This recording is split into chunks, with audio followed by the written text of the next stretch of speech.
of the first things to have a pure heart is stop pointing the finger at other people.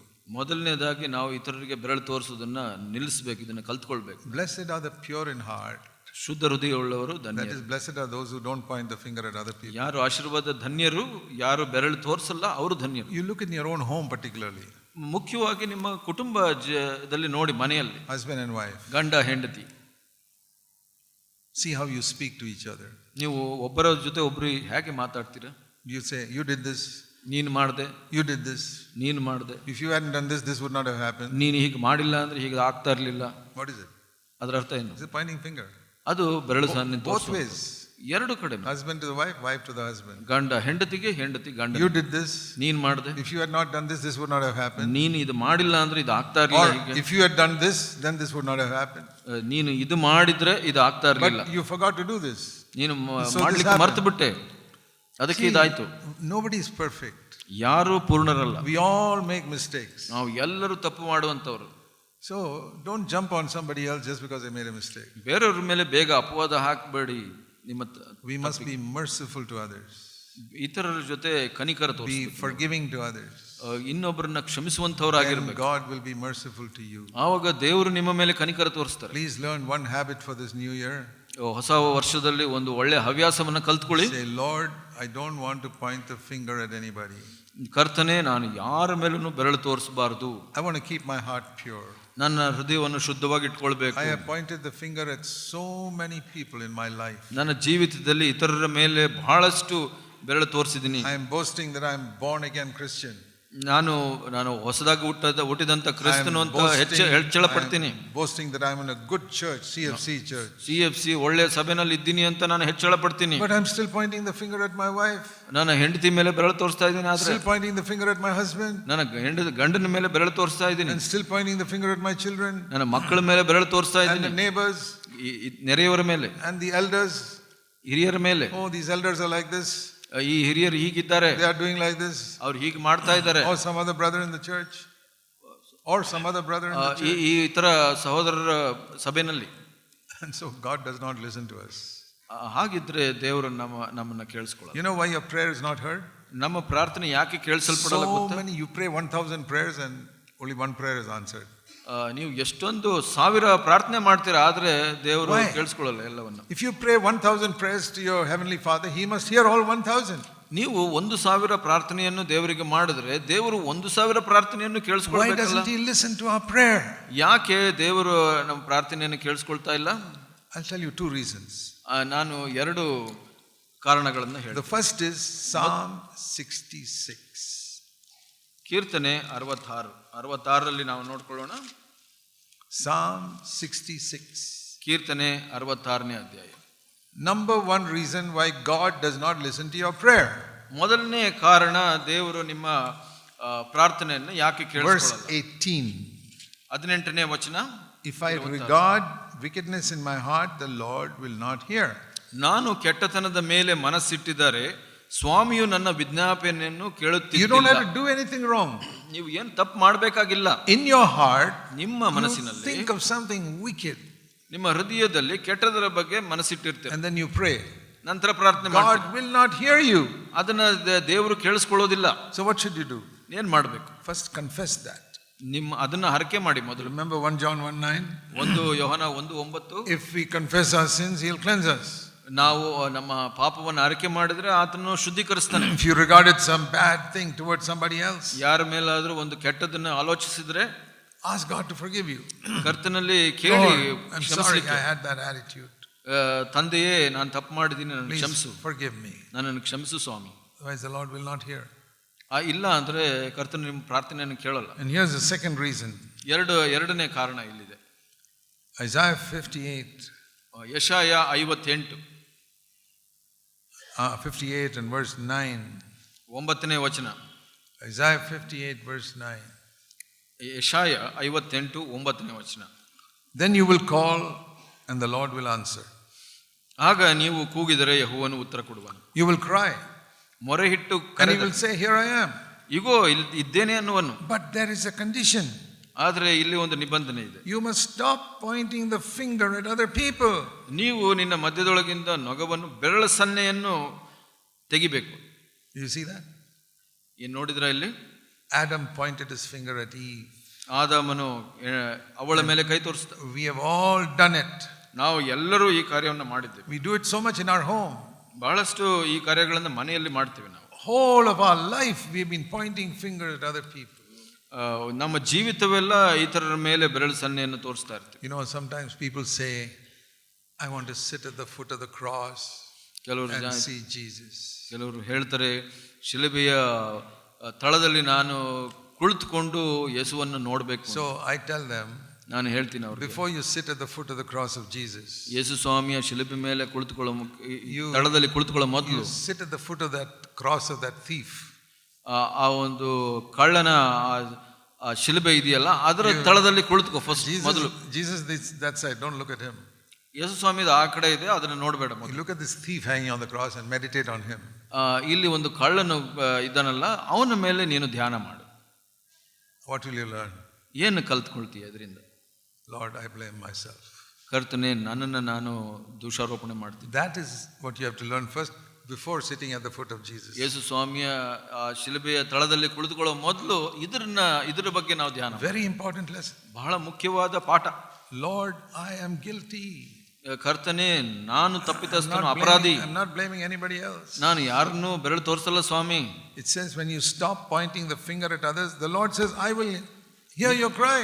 ನೀವು ಬೆರಳನ್ನು ತೋರಿಸೋದು ನಿಲ್ಲಿಸಿದ್ರೆ, ನೀನು ಕೂಗಿದ್ರೆ ನಾನು ಕೇಳಿಸ್ತೀನಿ. As soon as you pray, the Lord says, He'll say, here I am. ನೀವು ಪ್ರಾರ್ಥನೆ ಮಾಡಿದ ತಕ್ಷಣ ನಾನು ಇಲ್ಲಿದ್ದೇನೆ ಅಂತ ಹೇಳ್ತಾರೆ. Stop pointing the finger at your husband. ನಿನ್ನ ಗಂಡನ ಮೇಲೆ ಬೆರಳು ತೋರಿಸೋದು ನಿಲ್ಲಿಸು. Stop pointing the finger at your wife. ನಿನ್ನ ಹೆಂಡತಿಯ ಮೇಲೆ ಬೆರಳು ತೋರಿಸೋದನ್ನು ನಿಲ್ಲಿಸು. Anybody else in the church. ಸಭೆಯಲ್ಲಿ ಯಾರ ಮೇಲೆ ಆದ್ರೂನು. Or at the elders. ಹಿರಿಯರ ಮೇಲೆ. They're all human. ಅವರೆಲ್ಲ We are all human. We make mistakes. ಅವರು ಮಾನವರಾಗಿ ತಪ್ಪುಗಳನ್ನು ಮಾಡ್ತಾರೆ. God is the only one who never makes a mistake. ದೇವರು ಒಬ್ಬರೇ ತಪ್ಪುಗಳನ್ನು ಮಾಡೋದಿಲ್ಲ. And He doesn't point fingers. ಅವರು ಯಾರಿಗೂ ಬೆರಳು ತೋರಿಸಲ್ಲ. Let me show you another example. ಇನ್ನೊಂದು ಉದಾಹರಣೆಯನ್ನು ತೋರಿಸಿ. How to have a pure heart. ಶುದ್ಧ ಹೃದಯವನ್ನು ಹೇಗೆ ಹೊಂದ್ಕೊಳ್ಳೋದು? John chapter 8. ಯೋಹನ 8ನೇ ಅಧ್ಯಾಯ. Here we read Jesus was sitting teaching in the temple in verse 2. 2ನೇ ಅಧ್ಯಾಯದಲ್ಲಿ ದೇವಾಲಯದಲ್ಲಿ ಜನರಿಗೆ ಬೋಧಿಸ್ತಾ ಇರ್ತಾರೆ. Just by the way, I want to tell you something. ನಾನು ಇಲ್ಲಿ ಇನ್ನೊಂದು ವಿಷಯ ಹೇಳಲಿಕ್ಕೆ ಇಷ್ಟಪಡ್ತೇನೆ. Read John 8 verse 2. 8:2 ನಾವು ಹೀಗೆ ಓದ್ತೀವಿ. Early in the morning he came to the temple. All the people came and he sat down and began to teach them. ಬೆಳಿಗ್ಗೆ ಆತನು ತಿರುಗಿ ದೇವಾಲಯಕ್ಕೆ ಬಂದಾಗ ಜನರೆಲ್ಲರೂ ಆತನ ಬಳಿಗೆ ಕುಂತರು, ಉಪದೇಶ ಮಾಡುತ್ತಿದ್ದನು ಅಂತ ಹೇಳುತ್ತೆ. It says here Jesus sat down. He wasn't standing. ಯೇಸು ಸ್ವಾಮಿ ಬಗ್ಗೆ ಹೇಳುತ್ತೆ, ಆತನು ಕೂತುಕೊಂಡನು. People ask me, Brother Zach, why are you sitting down? ಜನ ಕೇಳ್ತಾರೆ, ಯಾಕೆ ಸಹೋದರ ಝಾಕ್ ಅವ್ರು ನೀವು ಕುಳಿತುಕೊಂಡಿದ್ದೀರಾ? I said Jesus sat down and taught. I can also do that. So ಇಲ್ಲಿ ಹೇಳುತ್ತೆ ಯೇಸು ಕೂಡ ಕುಳಿತುಕೊಂಡ್ರು ಅಂತ.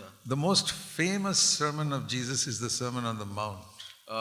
ಯೇಸು ಸ್ವಾಮಿ ಕೊಟ್ಟಂತ ಪ್ರಸಂಗಗಳಲ್ಲಿ ಬಹಳ ಮುಖ್ಯವಾದದ್ದು ಪರ್ವತ ಪ್ರಸಂಗ ಅಂತ. Let me give you a Bible quiz.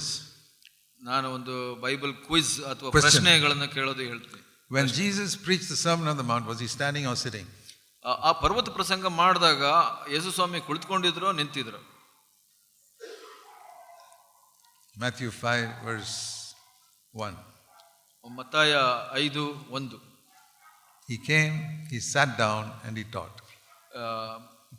ಬೆಟ್ಟದವನ್ನೇರಿ ಕೂತುಕೊಂಡು ತರುವಾಯ ಶಿಷ್ಯರಿಗೆ ಬೋಧಿಸಿದನು. The most famous sermon. ಅದೇ ಬಹಳ ಪ್ರಖ್ಯಾತ ಒಂದು ಪ್ರಸಂಗ. There were 2 long sermons that Jesus preached. ಯೇಸು ಸ್ವಾಮಿ ಪ್ರಸಂಗ ಮಾಡಿದ ಬಹಳ ಉದ್ದನೆಯ 2 ಪ್ರಸಂಗ. One is the Sermon on the Mount. ಒಂದು ಪರ್ವತ ಪ್ರಸಂಗ. The other was at the Last Supper where John 14, 15, 16, long message he gave. ಯೋಹನ 14, 15, 16 ಶಿಷ್ಯರೊಟ್ಟಿಗೆ ರೊಟ್ಟಿ ಮುರಿಯೋ ಸಮಯದಲ್ಲಿ. And that also he was sitting down at the table. ಅಲ್ಲಿ ಕೂಡ ಅವರು ಕುಳಿತುಕೊಂಡಿದ್ರು ಮೇಜಿನ. Once Jesus preached from a boat. Did you know that? ಒಂದು ಸಲ ಒಂದು ದೋಣಿಯ ಮೇಲೆ ನಿಂತು people were all there. ಪ್ರಸಂಗ ಮಾಡಿದ್ರು. So he got into Simon's boat. ಅಲ್ಲಿ ಒಂದು ಸಿಮೋನ್ ಪೇತ್ರನು ಆ ಒಂದು ದೋಣಿಯಲ್ಲಿ. Luke chapter 5. ಲೂಕ 5. Big crowd was pressing around him. Verse 1. 5 ಮೊದಲನೇ ವಚನ ಹೇಳುತ್ತೆ, ಬಹಳಷ್ಟು ಜನ ಅಲ್ಲಿ ಕೂಡಿ ಬಂದಿದ್ರು. So verse 3, he got into one of the boats. ಆ ದೋಣಿಯಲ್ಲಿ ಆತನು ಕುಳಿತುಕೊಂಡು and he said, move back a little. ಅದು ಹಿಂದೆ ತಳ್ಳಬೇಕು ಅಂತ ಹೇಳಿದನು, ದೂರಕ್ಕೆ, ಸ್ವಲ್ಪ And he ದೂರಕ್ಕೆ. sat down ಮತ್ತೆ ಅಲ್ಲಿ ಕುಳಿತುಕೊಂಡು and began to teach. ಮತ್ತೆ ಬೋಧಿಸಲು ಪ್ರಾರಂಭಿಸಿದ. I discovered one thing. ಅಲ್ಲಿ ಒಂದು Jesus ಕಂಡುಕೊಂಡೆ ನಾನು. always sat down when he preached.